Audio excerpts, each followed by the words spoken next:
Hi, everyone. Marianne Croce here from Small Biz Advantage with this week's Business Leadership in 15 Minutes. And I do these trainings for a couple of different reasons. The topics that I choose are topics that I am speaking to auto shop owners and skilled trade business owners. I'm speaking to them about these, whether I'm coaching or I'm speaking at events or even local business owners in my community. These are the topics that people are asking about. So the reason why I do this is because I want to be able to shift your perspective on something that is going on, turn it into your competitive advantage, if you will. And the second reason is for you to take one action item away each week that it's easy to implement. So if you find this valuable, please share it with another business owner. I believe that we can learn from each other. It's a great way to support a fellow business owner. So this week's topic is 4 skill trade myths. Now, there are a lot of myths around the skilled trades, but I decided that I would cover these 4 in the 15 minutes that we have today.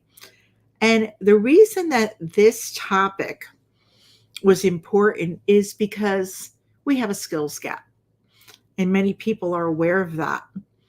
And, when you want to correct something or you want to find out, dive a little bit deeper into a challenge, you have to look at it from how did this start? Like, what are all the moving pieces? So, for many years, well meaning parents have been telling their children that you need a degree to be successful in life. After all, when you think about it, when you do meet someone, it is one of the first things that you tell someone what you do, or they'll ask you, what do you do for a living? So it really becomes our identity. It defines us. So for decades, students have been encouraged to get at least a 4-year degree. So many parents, many students have kind of bought into this idea, which has also contributed to the skills gap that we have today.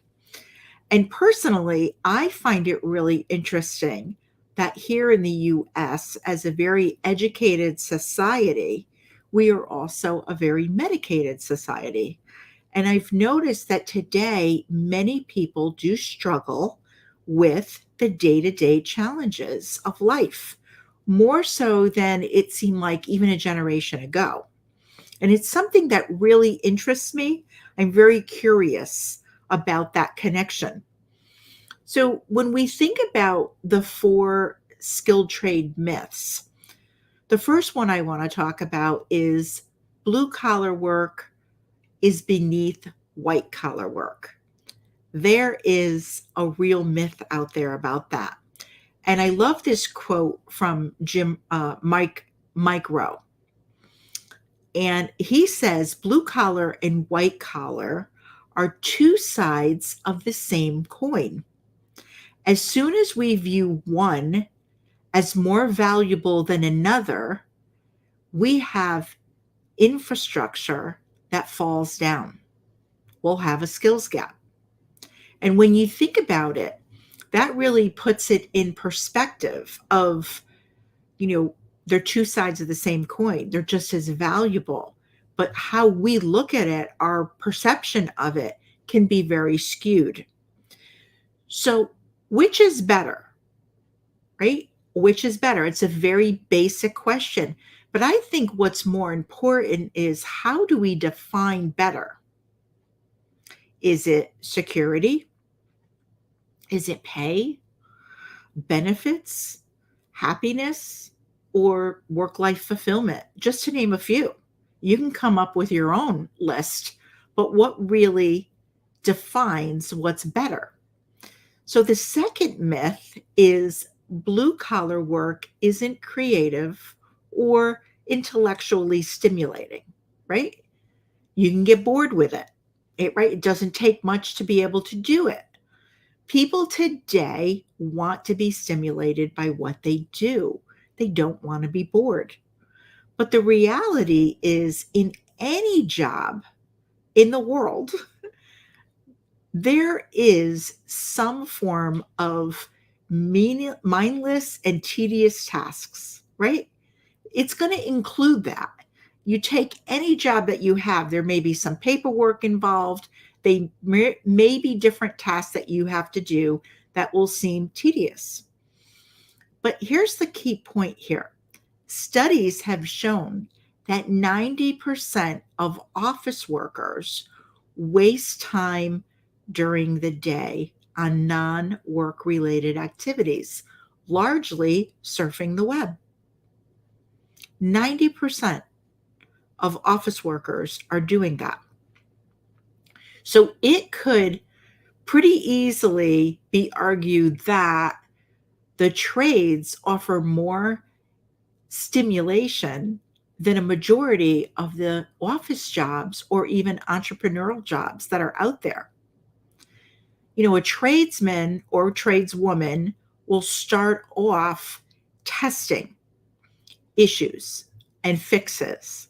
And then, if needed, they're going to use more complex troubleshooting procedures to determine the root cause of a problem. And the idea here is they're executing problem solving skills and quick thinking in a way that many white collar jobs never have to. Now, when I think back to when I was in the banking industry, I was a manager at the time, which was considered a really good job. And I learned a lot of different things there as a manager in the banking industry. But when I think of my day and think about executing problem solving skills and quick thinking, I I didn't have to do that. I mean, there was a lot of regulations, there was a lot of compliance, but everything was really laid out black and white. I mean, this is how you opened up an account. This is how you closed an account. This is how you handled credit cards. This is how you helped someone apply for a loan. It was basically processes and systems, but I didn't really find that there was a lot of problem solving skills. Myth number 3, you have to follow your passion. And maybe the skilled trades just, it isn't your passion. So when we think about that, what does passion mean? What does it mean when you're going to follow your passion? Well, it means finding something that you're interested in and that you enjoy. Because when you have both the interest in something and you have the joy, it makes learning about that much easier. It makes learning about it something that you're willing to do, that you will commit to do. I mean, let's face it, it's boring to learn or to train for something that you have no interest in, and it doesn't bring you a sense of joy at the end of the day. You don't find it rewarding in any way. And you may think about your years when you were in school and there were some subjects that you weren't really crazy about or you had no interest in. It probably made it a little bit harder and you just had to learn enough to get through to pass the class.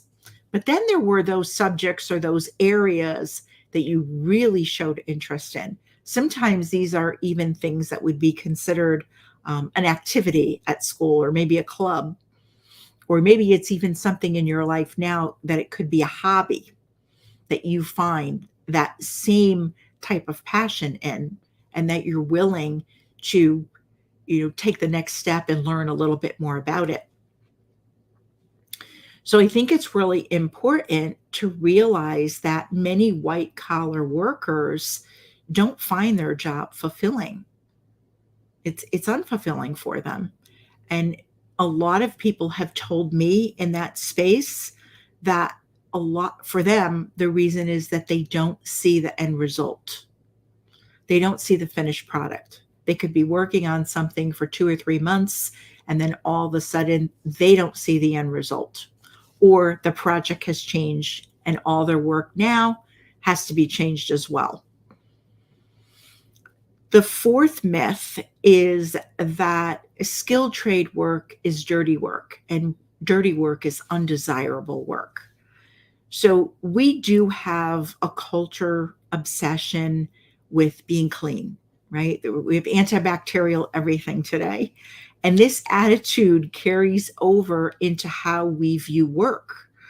Dirty hands at the end of the day may be a reason that some people would never even consider the skilled trades. Yet there is a high demand, a higher demand than ever before.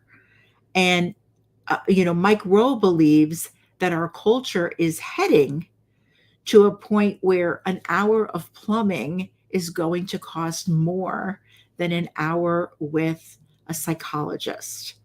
And I can see that happening because of where we're headed. So, if you were to take, for example, the automotive industry, the automotive space, and you think of the advances that you may or may not even be aware of, but there have been a lot of uh, advances in technology. Many of the trades, the people don't get as dirty as they once did years ago because now they're working more with computers and certain components of the vehicle. So a lot of time they're using tools and computers, laptops, those types of things to work on the vehicle. And it's a main part of working on it. So the truth is that the world really belongs to those who do the work. Ambition is great, but without, elbow grease, it's not going to get you anywhere. You have to do the work to really succeed. And I've met hundreds of people that are in the automotive and skilled trade industries over the years. And I have to say that they are some of the most fulfilled people that I know. And they also, when I think about it, they have a sense of, when it comes to their work, a sense of joy. They find it very rewarding. They purchase homes, they go on vacation, they're very generous, they give to their community, they have hobbies, and they provide for their family. And they enjoy life and the people that they care about. So I'm curious as to what your thoughts are, whether they're positive or negative, about a career in the trades. You probably have your own thought and opinion on it, but I think it would be great to share that and put it in the comments below. And if you're on the replay, I appreciate you being here. Don't hesitate to, put that in the comments on the replay as well.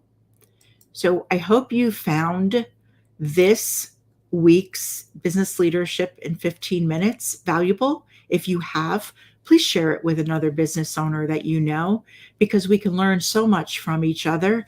And I also believe in paying it forward and helping another business owner out. So everyone here, have an enjoyable week, and I look forward to next week.